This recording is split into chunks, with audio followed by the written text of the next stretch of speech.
आपको मेरे द्वारा की गई एक्सप्लेनेशन पसंद आए तो वीडियो को लाइक करना, चैनल सब्सक्राइब कर देना और ज़्यादा से ज़्यादा लोगों के साथ वीडियो शेयर कर देना। दोंघाओं के ये बताने के बाद कि उसके पैसे का एनवेलप अंदर गिरा हुआ है जो कि उसे पार्ट टाइम जॉब से मिला था। हुआन अंदर आकर चेक करता है और उसे वह एनवेलप मिल भी जाता है, जो देखकर वह जल्दी से बाहर आता है ताकि वह दोंघाओं को उसे दे सके। लेकिन दोंघाओं वहाँ से जा चुका था। तभी उसका ध्यान जाता है कि उसकी साइकिल वहाँ पर नहीं है और उसे जोहान की कही गई बात याद आती है और उसे लगता है कि उसकी साइकिल दोहान और जोनहाव ने ही चुराई है। उसके बाद वो वहाँ से चला जाता है और हमें सुबह का सीन दिखाया जाता है जहाँ पर दोंघाओ अपने घर से बाहर आ रहा था और उसके पास इस वक्त एक साइकिल भी थी और वह किसी से उसी बारे में बात कर रहा था। उसके बाद हमें स्कूल का सीन दिखाया जाता है जहाँ पर सभी बच्चे स्कूल जा रहे थे और दोंघाओ भी साइकिल लेकर आ रहा था। तभी वह एक जगह पर रुकता है। उसी वक्त हुआन भी वहाँ पर पहुँचा था और हुआन जब दोंघाओ के पास साइकिल देखता है तो उसे लगता है कि वह साइकिल उसकी है और वह जल्दी उसके पास जाकर पूछता है, तुमने मेरी साइकिल चुराई थी ना। जो सुनकर दोंघाओ शौक रह जाता है और बोलता है, नहीं ये तुम्हारी साइकिल नहीं है। लेकिन हुआन उसकी बात नहीं सुनता और उससे उसका बैग छीनने लगता है और पूछता है उसका कैमरा कहाँ है। जो सुनकर तो दोंघाओ और भी कंफ्यूज होता है और उसे बार बार समझाने की कोशिश करता है कि ये उसकी साइकिल नहीं है, लेकिन हुआन मानता ही नहीं है और वह उससे उसके बैग को ज़बरदस्ती छीनने लगता है। जब वह उसके बैग को छीन ही रहा था उसी वक्त वहाँ पर जोहान आ जाता है और जैसे ही वह देखता है तो वह हुआन को एक पंच मार देता है और बोलता है, तुम्हारी हिम्मत कैसे हुई। तभी दोंघाओ जोहान को उसे मारने से रोकता है और हुआन को उठाने की कोशिश करता है, लेकिन हुआन उसे दूर कर देता है और फिर जोनहाओ और हुआन में फाइटिंग होने लगती है। वहीं से गुजर रहा होसू जब यह देखता है तो वह जल्दी से उन्हें रोकने के लिए आता है, लेकिन जोन्हा किसी की बात नहीं सुनता। तभी वहाँ पर टीचर आ जाता है और वह उन सभी को दूर कराता है। उन सभी के दूर कराने के बाद वह सभी को पनिशमेंट देने के लिए एक साथ खड़ा करता है और वहाँ पर उन सभी को डांटने लगता है और बोलता है, ये तुम लोग क्या कर रहे थे, क्या तुम यहाँ फाइटिंग करने आते हो। जिस पर जोहान बोलता है, ये सब हुआन की वजह से हुआ है। जो सुनकर हुआन बोलता है, इन्होंने मेरी बाईसाइकिल चुराई है और उसके बावजूद ये झूठ बोल रहे हैं। जो सुनकर टीचर दोंघाओ को देखता है और बोलता है, क्या तुमने बाईसाइकिल चुराई है। जिस पर दोंघाओ मना कर देता है। जो सुनकर टीचर फिर जोन्हा को देखता है और बोलता है, क्या तुमने चुराई है। जिस पर जोन्हा कुछ भी नहीं बोलता है। जो देखकर वह टीचर अपने स्टिक से जोन्हा को मारने लगता है और बोलता है, बताओ। वहीं जोन्हा जब ये देखता है उसे गुस्सा आ जाता है और वह टीचर के हाथ में जोर से मारता है जिससे टीचर की स्टिक नीचे गिर जाती है। तभी होसू उस स्टिक को उठाकर टीचर को देता है और बोलता है, टीचर आप एक बार जोन्हा की बात तो सुन लो। जिस पर टीचर होसू को ही चिल्लाता है और बोलता है, मैं इसकी क्या बात सुनूं। उसके बाद वह हुआन को देखता है और बोलता है, हुआन जाओ तुम क्लास में जाओ। और हुआन अपनी क्लास के लिए चला जाता है।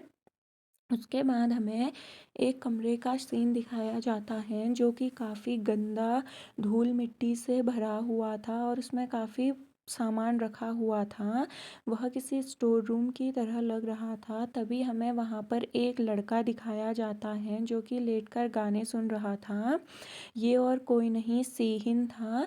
तभी उसे किसी के आने की आहट सुनाई देती है तो वह जल्दी से उठता है और सफाई करने लगता है, लेकिन टीचर को पता चल जाता है और वह उसे डांटते हुए बोलता है, उसे पता है कि वह यहाँ पे लेटा हुआ था और काम नहीं कर रहा था। फिर बोलता है, तुम्हें 1 महीने की क्लास डिटेंशन और मिलती है। और फिर दोंघाओ और बाकी सभी से कहता है, तुम्हें यहाँ की सफाई कंप्लीट करनी है। जो सुनकर वह बोलते हैं कि उनकी क्लास जल्दी शुरू होने वाली है तो वह नहीं कर पाएंगे। जो सुनकर टीचर उन्हें घूर कर देखता है और बोलता है, ठीक है, तुम लोग अभी क्लास अटेंड करो, लेकिन तुम्हें रिसेस और लंच ब्रेक में आकर यहाँ की सफाई करनी होगी और मैं तुम लोगों को देखता रहूँगा। जो सुनकर वो लोग हाँ बोल देते हैं। टीचर वहाँ से जा ही रहे थे, तभी वो सीहिन को देखते हैं और बोलते हैं मैं तुम पर अपनी आंखें रखे रहूँगा। और फिर वो वहाँ से चले जाते हैं। वहीं उसके जाते ही सीहिन बाई बोलता है और फिर से वापस बिना कोई काम करे लेट जाता है। तभी होसू दोंगहाओ और जोहान को देखकर बोलता है क्या तुम्हारे पेरेंट्स आ रहे हैं। जिस पर दोंगहाओ बोलता है मैंने उन्हें बताया तक नहीं है। जोनहाओ बोलता है मैंने भी नहीं। तभी वो इस बात पर हंसते हैं और फिर एक जगह पर आकर वहाँ पे बैठ जाते हैं। तभी होसू बोलता है कि चलो सफाई शुरू करते हैं और उस बात पर वह राज़ी हो जाते हैं। तभी होसू सीहिन के पास जाता है और बोलता है ओए ग्रैंडपा उठो और क्लीनिंग शुरू करो। जिस पर सीहिन बोलता है नहीं मुझे नहीं करना है। तब होसू बोलता है तभी तुम्हारी डिटेंशन कभी भी ख़त्म नहीं होती है और तुम हमेशा यहीं पड़े रहते हो। जिस पर वो बोलता है जो भी है। तभी होसू की नज़र सामने लगे शीशे पर पड़ती है और वो बोलता है यहाँ तो शीशा है, क्या ये पहले डांसिंग रूम हुआ करता था। और उसके बाद वो वहाँ पर पियानो भी देखता है। अभी वह बोलता है ये सब क्या है। होसू बोलता है ये जगह पर छुपने के लिए अच्छी है। जिस पर जोनहाउ हाँ बोलता है और सेहिन अपना फ़ोन लेकर बाहर चले जाता है। जिसे देखकर जोनहाउ उससे पूछता है कि वो कहाँ जा रहा है, लेकिन सेहिन उसका कोई जवाब नहीं देता और दोंगहाउ उसे फिर चेयर अप कराता है और वह तीनों मिलकर सफाई करने लग जाते हैं। तभी जोहान दोंगहाउ को देखता है और बोलता है वो बाइक। जो सुनकर वो दोनों जल्दी से वहाँ से भाग जाते हैं और होसू पीछे से उन्हें आवाज़ लगाते रह जाता है। तभी हमें स्कूल के अंदर का सीन दिखाया जाता है जहाँ पर सीहिन टीचर रूम के बाहर खड़ा था और अंदर टीचर और एक आर्मी ऑफिसर की मीटिंग चल रही थी। तभी वहाँ पर होवान दिखता है, लेकिन वो दोनों एक दूसरे से कोई बात नहीं करते और सीहिन के सामने एक आर्मी ऑफिसर आते हैं और वहाँ से जाते हैं तो सीहिन भी उनके पीछे चला जाता है। और ये और कोई नहीं सीहिन के डैड थे जो कि एक आर्मी ऑफिसर हैं।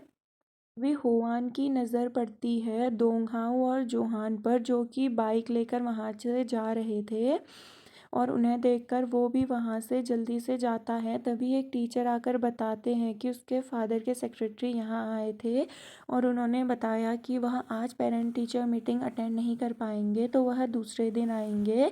जिस पर हुआन कुछ नहीं बोलता और टीचर ये बताकर वहाँ से चले जाते हैं। टीचर की उस बात को सुनकर हुआन कुछ सोचने लगता है। फिर हमें बाहर का सीन दिखाया जाता है जहाँ पर सीहिन और उसके डैड बाहर आ चुके थे और वह एक जगह पर रुक कर सीहिन को देखते हैं और बोलते हैं तुम, मुझे पता चला है कि तुम फिर से क्लास से डिटेंशन हो मिल चुका है और तुम स्कूल को हमेशा स्किप करते रहते हो और क्लास में लेट पहुंचते हो। उसके बाद वो बोलते हैं कि उनके पास कुछ इम्पोर्टेंट बिजनेस है जिन्हें उन्हें सॉल्व करना है। वो वीकेंड के दिन इसके बारे में बात करेंगे और जाकर वह एक बार अपनी मॉम से भी मिल आए। जिस पर सीहिन ओके बोलता है।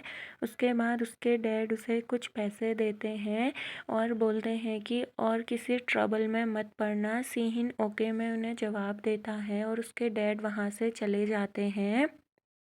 उसके बाद वह उन पैसों को देखकर कुछ सोचने लगता है और एक गहरी सांस भरता है। तभी हमें दूसरी जगह का सीन दिखाया जाता है जहाँ पर कि वही साइकिल थी जो कि दोंगहाओ के पास थी और उस साइकिल के पास एक लड़का जिसका नाम जेहा था और ये जंगकुक का रोल प्ले कर रहा है। वो बोलता है वाह ये साइकिल तो काफ़ी अच्छी है। तभी हारू बोलता है ये साइकिल काफ़ी ज़्यादा एक्सपेंसिव है, मेरे भाई के पास भी इसका मॉडल है।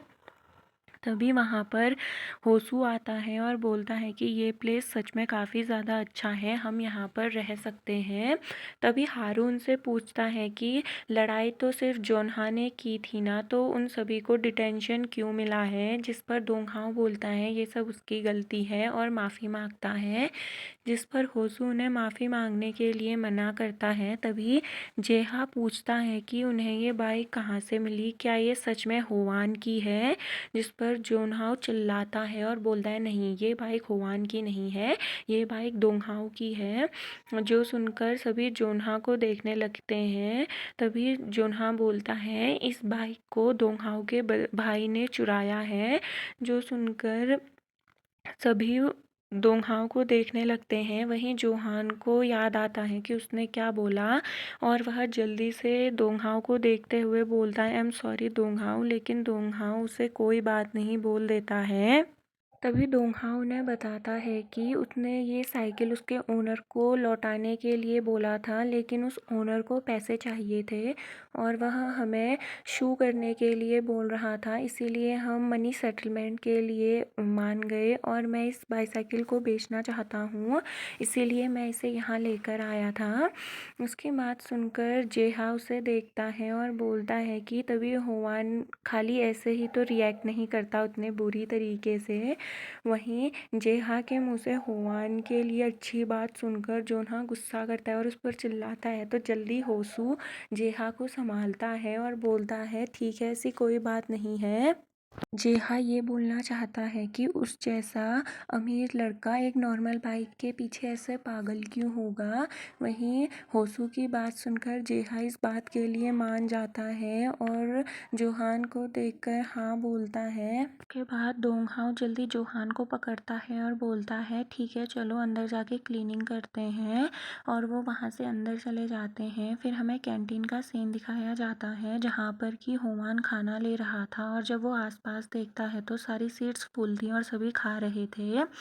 उसके बाद हमें उसी कमरे का सीन दिखाया जाता है, वहाँ सभी बैठकर खाना खा रहे थे और सभी सीहिन को देखकर बोलते हैं सच में वो खाना बहुत टेस्टी है। तभी हारू बोलता है कि तुम तबोकी खाने के बदले अपने नाखून क्यों चबा रहे हो। जिस पर दूसरा बोलता है कि पक्का मीटिंग में से डांट पड़ी होगी इसलिए ये खा नहीं रहा है। जिस पर वह कुछ नहीं बोलता। तभी जेहा बोलता है कि जब भी तुम्हें पैसे मिलते हैं तुम वो सारे पैसे ट्रीट में खर्च कर देते हो। जेहा की बात सुनकर सिन उसे देखता है और पूछता है क्या तुम्हारे पेरेंट्स मीटिंग पर नहीं आ रहे। जिस पर जेहा बोलता है नहीं, वो मेरे लिए नहीं आ रहे हैं, लेकिन मेरे भाई के लिए ज़रूर आएंगे। जो सुनकर सभी उसे देखते हैं लेकिन कोई कुछ बोलता नहीं है। तभी ऐसे ही बात करते हुए हुआन का नाम भी बीच में आ जाता है और वह बोलते हैं हाँ हुआन के डैड भी आज नहीं आ रहे हैं। जिस पर जोहान बोलता है वैसे रिच होने वाली लाइफ भी ज़्यादा कुछ अच्छी नहीं है, उसके डैड भी उसे टाइम नहीं देते हैं। ऐसे ही बातें करते हुए वह सभी पूरा खाना कंप्लीट कर लेते हैं। तभी जेहा बोलता है मेरे पेट में दर्द हो रही है, मैंने कुछ ज़्यादा ही जल्दी में खाना खा दिया। तभी वो उसकी बात सुनकर जोन्हा सीट से उठता है और पीछे से कुछ उठाकर लाता है और बोलता है आ इधर आ, मैं तेरी उंगली काट देता हूँ। तभी हारू बोलता है हाँ मैंने मेडिकल ड्रामा में देखा हुआ है कि उसमें उंगली काटते हैं। जो सुनकर जेहा डर जाता है और बोलता है नहीं नहीं। तभी होसू उठता है और बोलता है क्या इस कमरे में इलेक्ट्रिसिटी नहीं है। जो देखकर वह ढूंढने लगते हैं और जेहा उठकर बोलता है नहीं नहीं और वहाँ से भाग जाता है और बाकी सभी उसका पीछा कर रहे थे उसे पकड़ने के लिए। तभी अचानक से जेहा के रुकने की वजह से वो भी उसके पीछे रुक जाते हैं और सामने देखकर उन सभी की आंखें शौक से बड़ी हो जाती हैं, क्योंकि सामने पर टीचर खड़े थे और उनके चेहरे की मुस्कुराहट गायब हो जाती है।